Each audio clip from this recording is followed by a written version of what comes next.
Welcome to the Relaxed Dog Podcast, the podcast where the dogs are the stars of the show.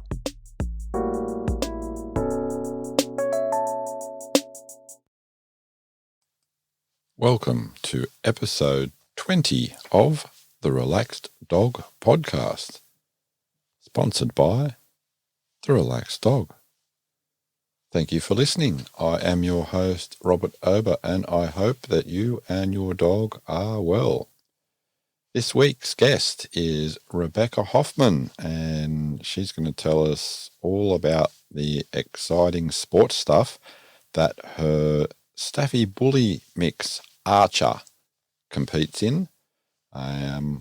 Before we do that, we'll just get on to a little bit of doggy news. There's a clip doing the internet that came out of the Shandong province in China in a place called Weifang, where an owner caught her dog taking a meat bun out of its little kennel, putting it at the base of the stairs and barking at something at the top of the stairs. She grabbed the phone and filmed a cat at the top of the stairs that gingerly sort of came down, and basically the dog was feeding the stray cat. So there you go. It happens. In another sort of act, a very heroic act where, and I don't know where this one was from, I think it was in the States. Unfortunately, a homeless dog was hit by a car crossing the freeway. Witnesses caught another homeless dog go out onto the freeway, grab the unconscious dog by the scruff of the neck and pull it over to the side of the road. Then some workers that were working on the highway collected the dogs. The good news is that the dog that was hit made a recovery, and both dogs, I don't know where they are now, but they were supposedly better. The other little bit of news is there is a recall on the Nature's Menu super premium dog food with a blend of real chicken and quail, and that has been recalled due to salmonella contamination. It's the last week to vote on the most popular answers for I Can't Believe My Dog Ate, and last month were Zas ate some chocolate, Emma ate the kitty litter, Bailey ate a whole pack of schmackos, Taurus got into the KFC, and Yoda ate the kangaroo tail fisherman's bait. So if you want to vote for one of those, jump onto the Facebook group. And without any further ado, here's this week's interview. Welcome to the Relaxed Dog Podcast, and it is my pleasure to have Rebecca Hoffman as our guest. So welcome, Rebecca. It's a pleasure to be here. I gotta say, it is a little awkward to be behind the microphone again and not have a beer in my hand. I think I have a conditioned response to microphone, recording, beer. Where's the beer? So off the bat straight away, we'll have to let people know Rebecca is a podcaster and used to be. Just say in hiatus from a fantastic show that was all about beer and dogs. Do you just want to give a very quick snippet to that? Yeah, absolutely. So me and my podcast partner, Sarah Dixon from Canada, who's back in Canada now, had a small little short-running podcast called Hair of the Dog, in which we paired beer with dog training topics, and we would often have guests on. We thought of it as kind of like getting together at the bar and chatting with your friends with something that you like chatting about, which is usually for dog trainers, dog stuff. So yep, that's pretty much the gist of it. So I highly recommend people that are interested in that go and find that and listen to some of those older episodes. So really, really good concept. Fair warning, It is not the best audio in the world. So if anybody's an audiophile out there and it's just like really into like clean, crisp audio recordings, you're not gonna find that with Hair of the Dog. That's right. There's something we're working on here as well. Yeah. So for today, who are we going to talk about? Because you have had a few dogs in your life. I have. For being 35, I've had 5 dogs up to this point. I've had my Chihuahua mix Oreo, and I had Floyd, my pit bull, who was a frequent guest with all of his drinking and old manness on my Hair of the Dog podcast. And then I had Cooper, my little other Chihuahua mix, who's currently still with me. Fiverr, my border jack, who's been around for a couple of years, my little sport mix guy. But I think today we're going to talk about Archer, who's... everybody talks about their heart dog, and Oreo, my first dog, was definitely my heart dog.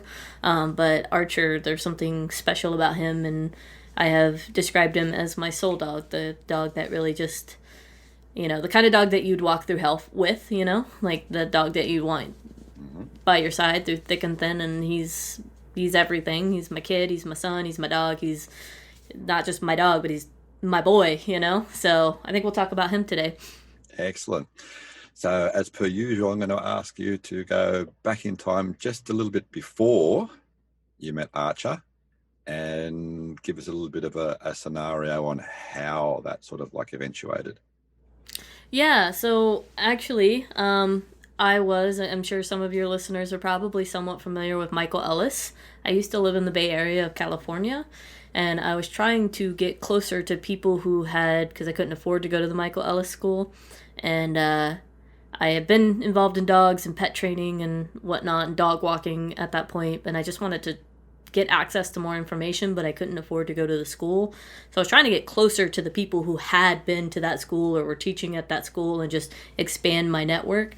And I got in touch with a couple of girls who worked for Michael Ellis, who also ran a pit bull rescue, and I thought, all right, if I'm going to get information from them and, like, be friends with them, I didn't want to be a jerk about it. Like, I'm going to be like, you're going to give me information. I'm going to hang out with you and make you my best friend. I thought that, like, a nice way to approach it was I can help foster and help, train and learn through them that way. And then also, like, give help to the rescue that they were running. So that's kind of how that happened. And I ended up with 3 of their foster dogs, one of whom was named Batman, who was this mangy little pup, with cropped ears and all kinds of puppy folds and 9 months old and incredible food drive. And that was Archer, who I actually fostered for several months before actually adopting. So, but yeah, I got Archer because I was trying to get closer to Michael Ellis students. Okay. And how was he with the other 2 that you had at the time? Yeah, so I had Floyd and I had Cooper, and he was pretty chill. Like, he just wanted to, like he was fine with other dogs and he would kind of play with them, but he was more all about the human.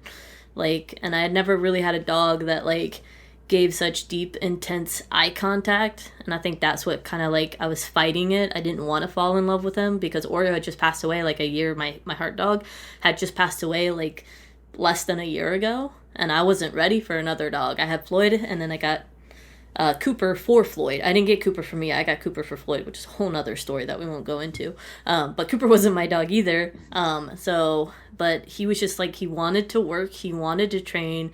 I had seen dogs with food drive, but his food drive was just like insane. And it still is today. I've always kind of kept that up. But even if I didn't keep it up, his food drive was just like over arousal kind of in food drive, but I love it. But deep, intense eye contact, like, I think that's the thing that was, like, really stood out. Like, yeah, he was fine with dogs, but he was more into, like, what the person was doing. He wanted to play, he wanted to eat, he wanted to, like, stare intently at your face. So any other sort of like issues when you sort of first came into the household? Yeah, just a couple. Like, he loves playing so much, like fetch, tug, all of that. So actually, when I first got him, I used to go to this little place in the Bay Area called Heron's Head Park, which was quieter because nobody knew where it was, and Bayview was often considered a place that you didn't want to go traveling through in San Francisco. I think things have definitely changed now, but I used to go to Heron's Head, and there was like a dog park that was rarely visited, but every now and then there would be people in there playing fetch with their dog, and he would just scream. He would scream, that Staffy chortling, it sounds like he's going to just break the leash and go murder somebody scream. Mm-hmm. And that was when I knew that I had an issue that I wanted to, like, I loved this dog and I was falling in love with him. And I was like, this is a behavior that I think I can work through. But I hadn't committed to adopting him yet. And that was like our biggest thing, was just that, like, his drive to go. I knew he wasn't aggressive. It was more that somebody was playing fetch and he wanted to play fetch, but he had no control over his emotions because he was just a young, dumb adolescent puppy. So working through that, like, really putting in, I would say he's the first dog that really got me interested in obedience and working through arousal as a concept. You know, it's one thing to teach your dog sit in the kitchen when nothing is going on, but it's another thing to teach your dog to sit for a chuck it, sit for a tug, all of that, like Michael Ellis stuff that I was kind of learning anyways. I got to immediately apply to him to work through some of that stuff. So that would be the only major problem, in quotes there, that we had, was him just screaming like a banshee at the end of that leash because another dog was playing in a park, and we were just walking by. So. And did that take long for you to sort of get under? No, I don't think so. Like, I mean, I can't remember. I didn't keep good, like, tabs on it. But I do know this coincided with me learning the food chase games, which is a big thing in the Michael Ellis School. And that forever has changed my trajectory as a dog trainer. And immediately applying that to Archer, because his food drive was so high, and being able to do food chase games and really get him involved in what I was doing and make myself more fun, that even 6 years later, this is like the biggest thing that I talk to clients about, especially with like working breeds or breeds that have arousal issues, who like to play, even like arousal issues that turn into aggression or frustration. The first thing I talk about is food chase games, especially if your dog has any modicum of food drive. I want to start building that into the training program. So I would say that once we started like initiating that food drive games, and then like tug and like good outs, that like started to change the game, and he started going, oh, okay, well, they can go play ball, like this, you're fun, I got this, we're in this together. It started like developing some teamwork between him and I. So I'd say that kind of helped with that. 2 year and a half, something around there, when I finally did adopt him, I went and took, I think if you at all listen to Hair of the Dog podcast, you would know how much I appreciate and just have sort of a love affair surrounding Jay Jack as a trainer. Because, you know, the food chase games are great, but then like I went to a Pitbull 101 workshop for a weekend and really learned a lot about working with dogs and arousal in a different way, especially towards like a pit bull type dog or a bully type dog. And I wouldn't call Archer a game bred dog. He's not a game bred dog at all, but a lot of those concepts still applied. So taking things like the fetch it, the tug, and like the spring pole, and just like really applying it to him to give him more outlets, like really kind of rounded out the whole program.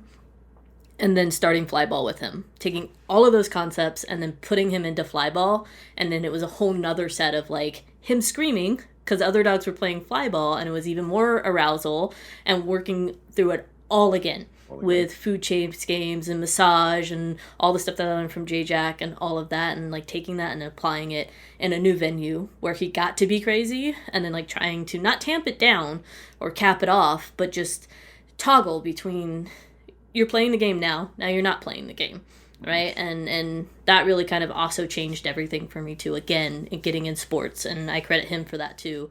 I don't think I would have, I'm just kind of going, I'm just blathering on now, but like this is kind of like the process that it took in turning me into a different kind of trainer who's interested in sports, and now going in a direction of thinking about trying to start a intro to flyball class up here where I live now, and intro to barn hunt, that kind of stuff. Like I learned from somebody else how to teach barn hunt classes. Eventually I want to become a barn hunt judge, and that's all because of him, and taking a working line dog and sort of modulating some of his arousals and teaching in a different way. And it's just kind of opened up a whole new career path within dog training that I probably wouldn't have had access to if it wasn't for the fact that it came into my life. So I'll get on to a couple of the things you just mentioned there. Sure. In a moment. I'll just go back a little bit to, if you can give us a very basic understanding of Archer and how you were introduced. When you say food chase games, there'd be some people would be going, what's that? You throw food and he just gets it.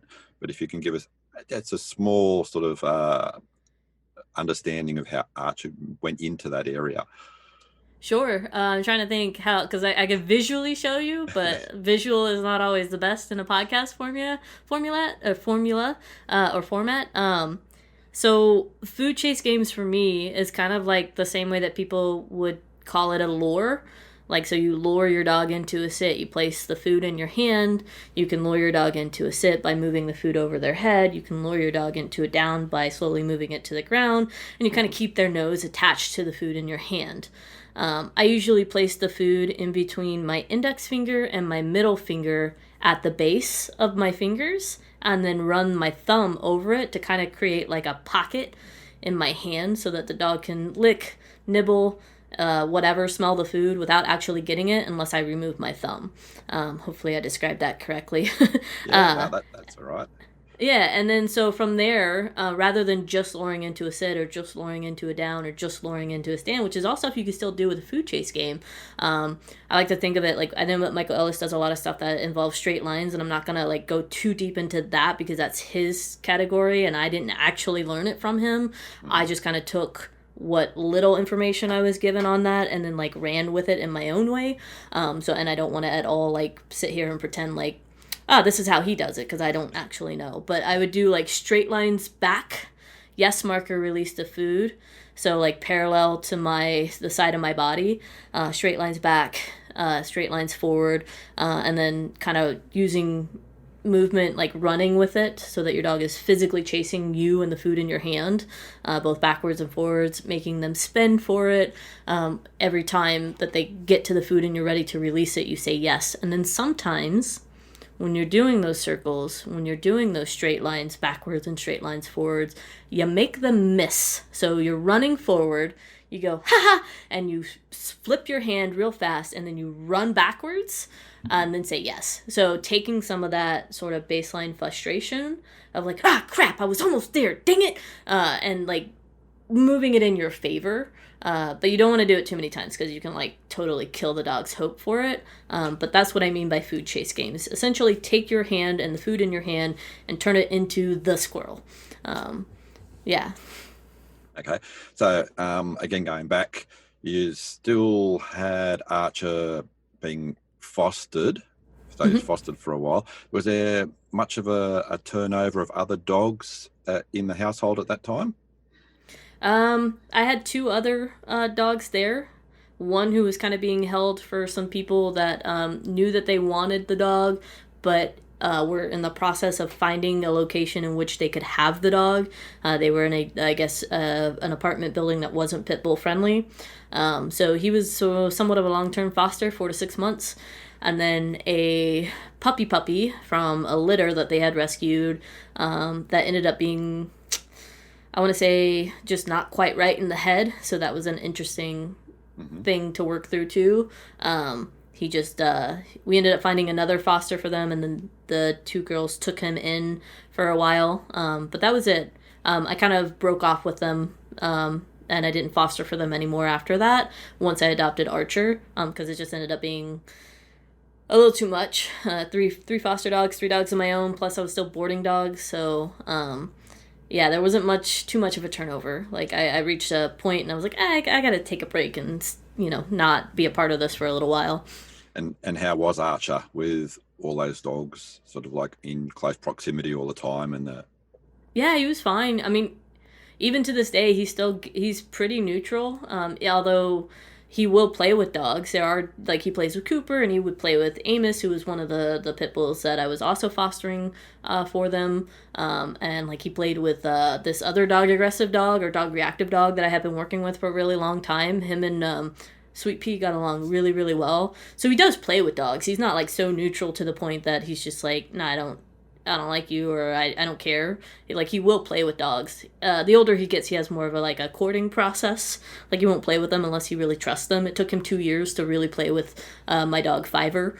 He didn't understand Five as a puppy, and then Five went through adolescence where he was maturing and going through hormonal changes, and he was like, nah, I think I want to fight you.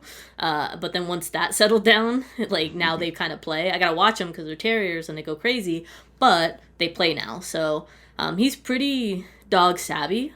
Like he's a little like, if he doesn't know the dog, he could be a little like stiff, and I think sometimes that like will off put a dog. They're like, well, what's your problem? And he's like, I don't know what my problem is, and he's just kind of like hackled and stiff for a second.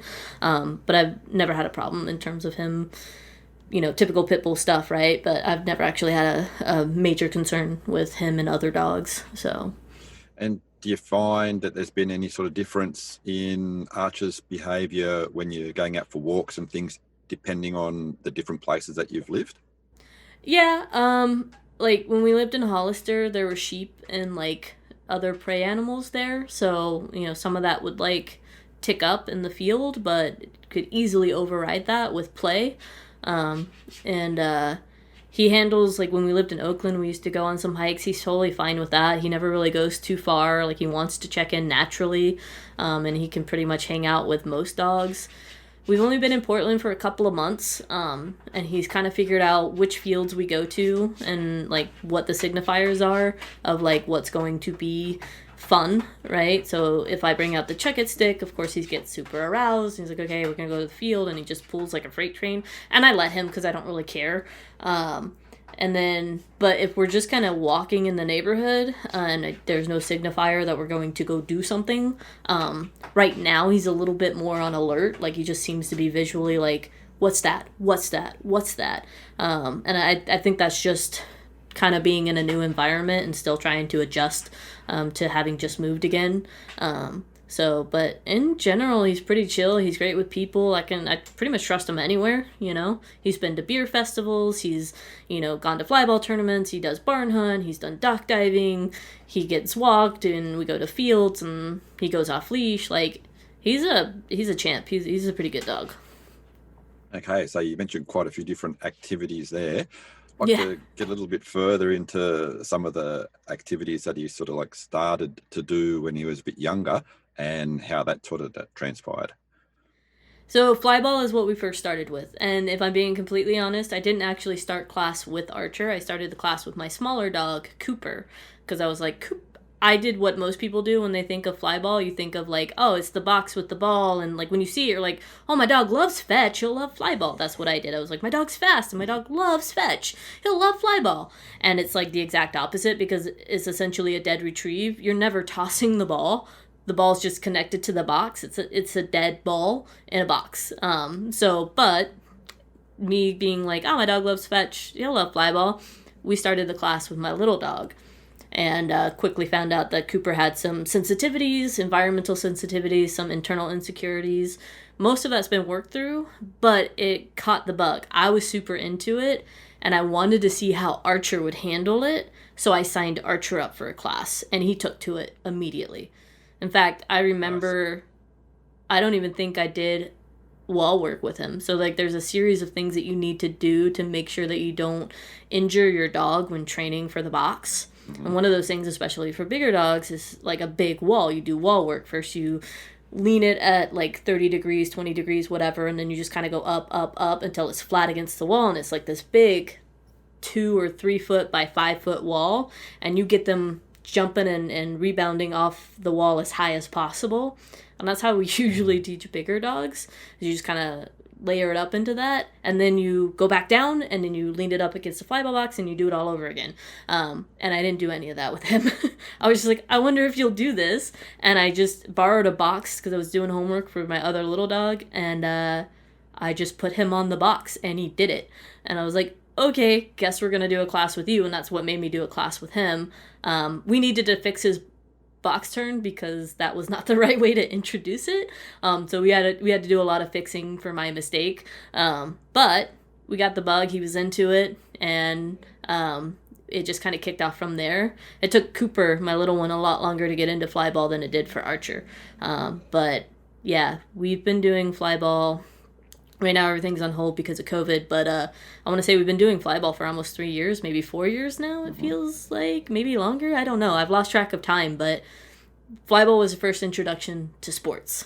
And then with flyball, my flyball coach that I was doing classes with was also teaching barn hunt. And I went ahead, because I liked her coaching style, I signed up for a barn hunt class with her. Again, Archer took to it immediately. Like, and he didn't have natural ratting ability, but we did it as a scent pairing, and I can explain what barn hunt is in a second. Yeah, that's what I was just going to say. A lot of people are going to go, "What's that?" What is that? Yeah, so this is actually one of my favorite sports, in terms of like getting into a sport where you don't have to compete if you don't want to. Like fly ball is a team sport, so once you start putting in that work, your team is also putting in that work with you and your dog, and it's kind of a slap to the face if you do all that work and then never go to a tournament, because it is a lot of work to build your dog up into a competitor for fly ball, and it's a team sport. So a lot of people like won't follow through. You take a class and then you get to the hard part where you're learning to pass dogs and you just quit because like that gets to be hard. So that investment is a little bit different. So if you start fly ball, you should probably be ready to compete in fly ball and be serious about it. With barn hunt, you could easily just go to barn hunt class and that be the thing that you do on a Tuesday night that's fun with your dog. But you can do competitions if that is what, motivates you. What barn hunt is a hay arena, where the hay bales are kind of like stacked, and there's like, they'll make a tunnel out of the hay, and then they take live rats and they put them in PVC tubes that are breathable. But visually you can't, like the dog can't see the rat in the PVC tube, but they're in these thick PVC tubes and the dogs have to find the rat in this hay arena. And they will sometimes be tricked by empty PVC tubes and PVC tubes with old rat bedding, but no live rat in it. And that's essentially the game. It's just hunting rats in this hay arena. They're completely naked, no collar, no leash, no nothing, no harnesses. And you just kind of have to like know your dog, and each dog kind of learns differently. Dogs with high prey drive, you can tell when they found the rat. They don't really lie about it. Dogs with, have been taught as a scent, it's a little bit different. But again, he like took to that immediately, and we taught it as a scent because he just didn't understand. He was like, whatever, PVC tube, meh. So we taught it as a scent pairing game. But he excelled at that too. So I kind of ended up getting hooked in both barn hunt and fly ball within like the first 2 years that I had him. Yeah. Does he do any other sort of nose work? Nope, just the barn hunt. Mm-hmm. We probably will move into doing some shed hides for fun. There is a friend of mine named Liz Carter who's amazing and has amazing, crazy stories about her travels all around America doing dog sports. She started a North American Sport Dog Association, and it is like, it's like nose work, and it kind of combines like barn hunt, but you can do it in an open field where they lay a trail, so like trailing, and then at the end it's like a quarry box with a live rat in it, so your dog is supposed to like sniff the trail, find the rat, and alert on it. But they also have shed hides as a part of that, which is the antlers. They hide the antlers. So we'll probably move into that as another form of nose work just for fun. Oh, nice. How long has Archer been doing the barn hunt stuff for? Probably about the same as flyball now, Okay. like 4 years. We don't compete heavily. Like I said, I'm not super into the competing. I need to compete with them because in order to become a barn hunt judge, I have to like get to a certain level with a dog. I have to have competed to a certain level with a dog. I think it's all the way through seniors, and I think there's like 4 levels. There's instinct, novice, open, seniors, and masters. And I think you have to, and there's like 3 runs. You have to get 3 qualifying runs in each level to move on to the next level, except for instinct is its own thing. We're in seniors right now, and I think he has 2 qualifying runs in seniors, and I think I have 1 more qualifying run that I have to do before I can even attempt to become a barn hunt judge. But I've been really lackadaisical about that because, like I said, I'm not super into the competing part. Flyball, I like the competing part. Barn hunt, I'm literally just in it for the joy of doing barn hunt because I think it's fun. So. Okay.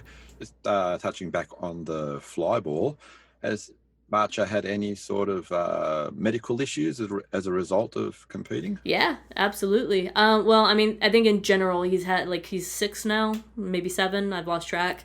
And he's part English Bulldog, I believe, maybe. So Staffy and English Bulldog mix is what the wisdom panel said. I think he's listed as a Staffy, which probably shouldn't be. So I might have to fix that. It might be one of those things that if somebody like calls me out on it, I might get in trouble for him being listed as Staffy. But when we first registered him, he was small enough to be, and I was like, he won't grow anymore because he was like a year and a half, and then he kept growing, and I'm like, crap. So, and it was a best guess at the time, but anyways, he doesn't have the best structure. Like he mentally is like a freight train, and he's like, I gotta go, let's go, go, go, go. But his body like can't really keep up. So in just this last year, he's been having some medical issues, not directly related to flyball, just erroneous injuries, just out in the field, playing chuck it, and hard stops have been his biggest problem. So he has done some soft tissue damage to his shoulders. For a while there, we were having issues with split nails, although now that we've moved to Portland, I don't see any more issues with split nails. So it had to have probably been more that dry California, hard as a cement dirt, and he was just ruining his nails, splitting them, and like just crushing them, and like causing injuries to his feet. So yeah, he's starting to have some injuries. My biggest like regret in all of the sports stuff is that I didn't focus or pay attention, and I still am pretty bad about it with canine conditioning. Like, I think when you're getting into those really heavy, like high impact sports, conditioning is so key, and I have been just really bad about maintaining or learning or keeping up on any of that. And if I could go back, I mean, it's not too late to do it now, but if I could go back, you know, I wish somebody would have just slapped me in the face and be like, hey, you have to do this. You don't have a choice. You have to do this, you know? So. I was going to ask that. So how are you maintaining his conditioning now? Well, we're not playing flyball right now because everything that's going on. So he's still on crate rest. We need to go get x-rays. Last vet visit that he had, they said that they could feel some clicking in his elbows and like his like wrist or whatever the equivalent of that would be. It's inconsistent, but an x-ray would be nice to take a look at, and then from there maybe see an orthopedic specialist. All of my dogs at some point have received chiropractic adjustments because that was affordable for me to do so, and I think that's important in flyball too, or now, it would be important in like ring sport and stuff like that too, just any high impact, or even in dock jumping where they do like those, I forget what they're called, they're air retrieves where they really stretch out their body. Doing chiropractic adjustments can be key for helping keeping everything in alignment. So they've all received chiropractic adjustments several times already, but considering soft tissue injuries and shoulder injuries, I'm worried about him blowing out his knees because of his breed type. So he has good insurance on him, but I need to like move forward and actually, you know, go and do some of this stuff. So maybe an orthopedic specialist, and then go from there. And then, yeah, I should definitely maybe go take a class on canine conditioning with like the Fit Bones and the Peanuts and find out how to actually utilize it in the most appropriate way for his body type. Mm-hmm. So you mentioned dock diving again. So Archer does do that? Yes. He did, yeah. We're not doing it now because we don't have access to the pool anymore. But when I lived in Hollister, and this is what really made living out in the boonies worth it, we lived on a property that had a regulation-sized dock diving pool. So when it wasn't in use with her clients, my landlord also lived on the property with like her multitude of dogs. So it was a pretty doggy place. When they weren't using it, you know, a couple times a week, my dogs and I could go out there and dock dive in the summer just for funsies. We never did any NADD things like North American dock diving competitions or anything like that. But the last couple of summers, we were able to do like the little tournaments that my landlord and the owner of that business would put on just for her community. So we did a little bit of that. His best jump is 20 feet, which is... Sorry, my dog just shook. His best jump is 20 feet, which is pretty impressive for a 50-pound bowling ball, is what we call him. Mm-hmm. So I would like to get back into that right now. With everything that's going on, I'm just trying to get back on my feet. So sorry, but dock diving's kind of, now that we have to pay for it, is kind of just on the back burner. And, you know, it's such a sort of extracurricular, and it can cost quite a bit of money to go rent a pool for an hour or 2 hours. So, and for the people listening that haven't heard dock diving before, you want to give it just a very brief overview? Oh, yeah. Dock diving is kind of what it sounds like. It's water-based sport, and they jump off the end of a dock with regulation-sized pools. I don't know if it's different in different countries, but at least here, it's I want to see, I don't know what the max size length of the pool is. I can't remember, but it's pretty. It's like 3 feet deep, but it's a really long pool. And your goal, kind of, with regular dock diving is to just set your dog at the end of the dock and then throw a toy as far as you can to see how far your dog can go in the most like really basic terms. There's a bunch of different little sports within it. Like they have like a thing that will like a dolly that will hold the toy above the pool, and you can send your dog off to that. There's like swim races and stuff like that. But just the most basic thing that we did was just toss the toy into the water and see how far your dog can go. And certain classes, like they break it up by how many feet. So like your toy class, will jump within a certain foot range. Your junior, your senior, your master, whatever, it'll all like be within a certain distance range would be that class. So. And he enjoys being in the water at other places as well? No, he hates water. But he loves the toy more than he hates water. Okay, like the dog's got toy drive, so. What about washing? He hates it. He'll tolerate it, but he's like, "Why are you doing this to me? You're torturing me. I don't like it." He'll tolerate it, like he won't fight it, but it's definitely not his favorite. Okay, no problem at all.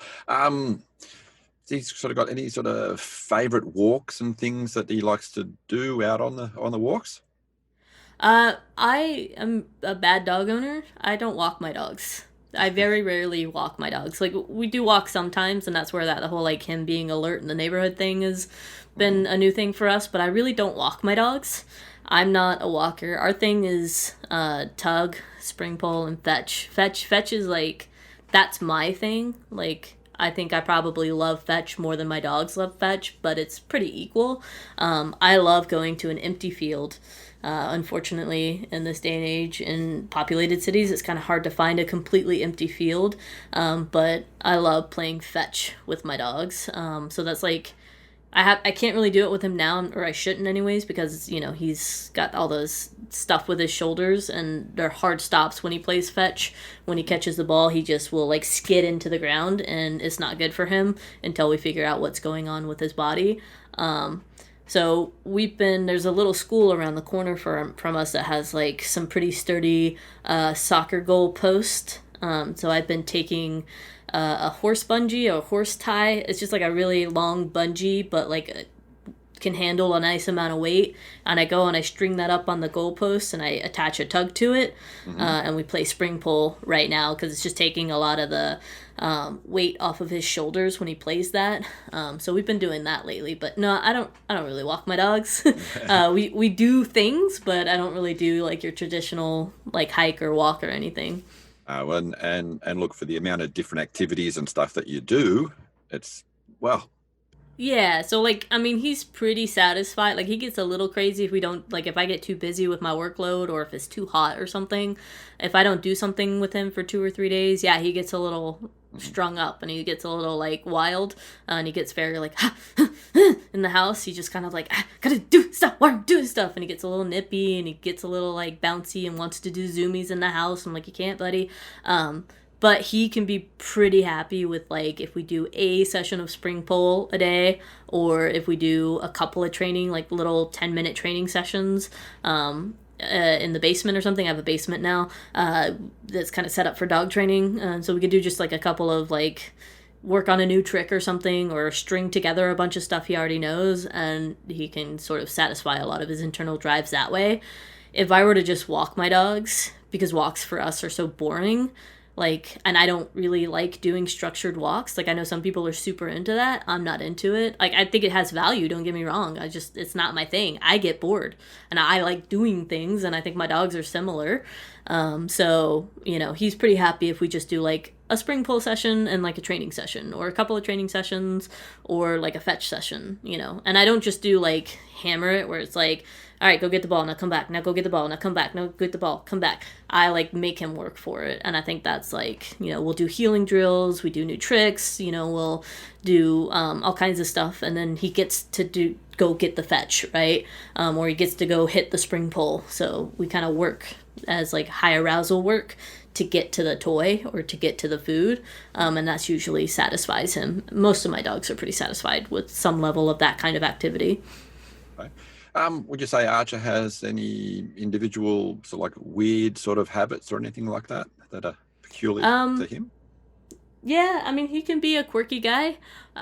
Sometimes he'll start itching his ear and then just stop, and like he'll be like curled up in a ball, and then he goes to like itch his ear with his back foot, and then he'll just stop, and his back foot will just be on his ear for several seconds, and it's really weird, and he'll just look at you like, what? Yeah, he's probably, I think the reason I really fell in love with him was because I never had a dog that like so just wanted to be on you, you know, like wanted to be with you all the time and stare intently into your eyes, and it felt like he was like touching your soul. None of my dogs have ever been like they liked affection, but they weren't like affection. So I really like he's the reason I will run late to a lot of my morning appointments, because like my dogs sleep in my bed with me, and he sleeps right at my shoulder.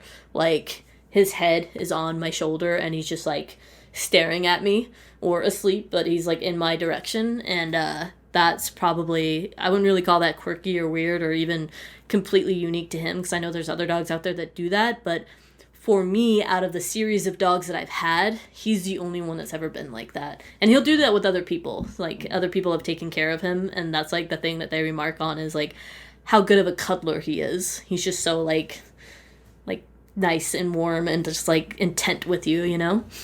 And he's always been that way since being a pup as well, or? Yeah, I got him at 9 months old. Like he came in as a foster at 9 months old, and he's been that way the whole time. And I think that's why I really fell in love with him, was just that sort of intimateness and like earnest that he has about him to be with you. None of my other dogs have ever been like that. They're like, yeah, pets are nice. Okay, do you have food? Ball? No? Okay, bye. So... One of the questions I ask everyone is to complete the sentence. I can't believe my dog ate. So I'm going to switch it up. I'm going to go with my first dog, Oreo. And I can't believe Oreo ate my ear. Your ear? Ear, yeah, my ear. A little bit of a backstory on this one. So I was actually born without a left ear. Nothing. Just flat side of my head. Had surgeries when I was a kid. They tried to make one out of cartilage from my rib. That didn't go so well. It was like not great technology.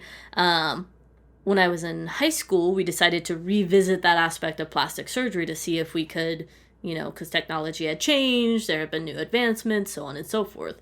Well, the new advancement that they had, I wasn't a candidate for, but the technology around prosthetics had really advanced. So we opted to go with a silicone prosthetic. I had surgery to remove the previous plastic surgery that I had had as a kid to try and recreate an ear out of cartilage, and they removed all that, and they actually placed a metal bar on the left side of my head, and from that, a prosthetic mirror image of my right ear could be just clipped onto that metal bar. And the artist behind prosthetics is just like amazing. I got to see showed me how they made prosthetic eyes and how they made the prosthetic ears and like face plates and stuff. Like it's really cool what they can do. And that was back in 2004. I can only imagine where it is now. But anyways, so in high school, have this surgery, get a prosthetic ear. My dog's with me, and I take my ear off to go take a shower. And I set it on my nightstand, and I took the shower, and I came out, and my ear was not on the nightstand anymore. And I'm calling Oreo, and mind you, I'm like 17. Like, I'm not a dog trainer. I don't know none of this stuff. I'm not like proactive. Like now I'm like, you can't, if you have a counter surfer, don't put food on the counter. Cool. But anyways, I'm calling Oreo, and I'm like, crap, okay, he probably ate my ear. I look in the closet because the closet door is open, and sometimes he hides in there, and he's not in there. So I check under the bed, and there he is. And he's got like the plastic base that the silicone ear is attached to that clips to the metal bar. and it's just that, and it's just a hunk of silicone, and then there's all these little chunks of flesh-colored silicone just spread out under the bed, and I'm like, you gotta be kidding me. You gotta be kidding me. I was so upset. Like, high school, just got this thing, so upset. I can't believe my dog ate my ear. That I don't think I'm ever going to hear again. Probably not. I told you it was a unique one. Yeah. It's going to have its own little segment, I think. So what about Archer? Has he ever had something that he possibly shouldn't have had? Oh, yeah. Nah, he's... I don't trust him out of a crate. Like, he's eaten a few things when I've left him out of the crate, like plastic light fixtures, like little, like the tap lights. I had a couple of those on a bed that I had once that I could just tap and have like a night light to get up out of bed from. He ate that. If I leave him alone with any kind of paper product, he'll just shred it. Even appropriate chews I have a hard time with, so like bully sticks and like beef cheeks and stuff, because he'll get down to like the last inch and then try to swallow it whole. So like he's not allowed to have like pig's ears and stuff like that, because he just can't handle that responsibility. But yeah, he's definitely chewed a few things, but normal stuff, like a normal dog. Any sort of resultant medical issues when he has, or when you first discovered he would try and gulp the last bit? No, luckily I haven't had any major issues, because like I said, I crate him. I'm pretty good at keeping track of that stuff, and so far he hasn't actually ingested anything. He just kind of like breaks it up and then spits it out. So, but yeah, so thankfully, no issues with that. Excellent. Is there any other sort of individual sort of Archer things that come to mind at the moment? No, not at the moment, but yeah, if you're like, if you are listening to the show and you happen to be at a flyball tournament in like the northwest region of America, probably still go to some California tournaments here, but probably gonna start doing some Oregon tournaments. So if you're ever around, come say hi. We'll be running. You'll know it's him because he's all black, and I also bottle feed my dog on the line, and everybody asks me what I'm feeding him, because I feed him baby food to keep him from barking on the line, because you're allowed to use food in flyball. So if you see somebody holding a pit bull by the collar and just has what looks like a bottle in their face, come say hi. Do you want to spruik any other sort of like connections, social media that you are on at the moment? I'll just plug my website. Right now, Hair of the Dog is kind of just on a hiatus, like we said. I mean, definitely go check out past episodes, Hair of the Dog podcast. I think we have a Facebook page, facebook.com/Hair of the Dog. And then for my personal stuff, I have my website, and if you're in the Oregon area, Portland area, you can just reach out, say hi, once things calm down from COVID. If you want to get together and train or just chat and talk dogs, I'm down for that too. Dognamics, DOGNAMICS.com, kind of like dynamics, but dog instead of DY.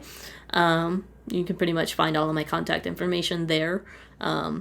Probably my Instagram, same Dognamics, has some like fun stuff on there for training. Oh, I guess, yeah, you know what? Archer actually has his own Instagram.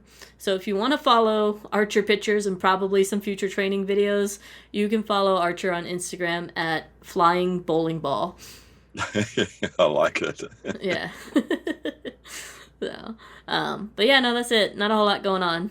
All right. Well, thank you very, very much for sharing part of your life and letting us know all about Archer. That's great.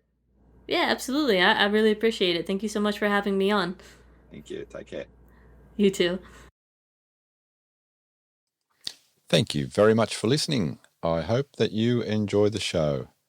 I am always looking for some feedback, so please, probably the best way to do it is to jump on the Facebook page and let me know. Am I going all right for you guys? What would you like to hear, or should I do something different? Please don't be shy in letting me know. Until next week, stay safe and remember, your dog is family.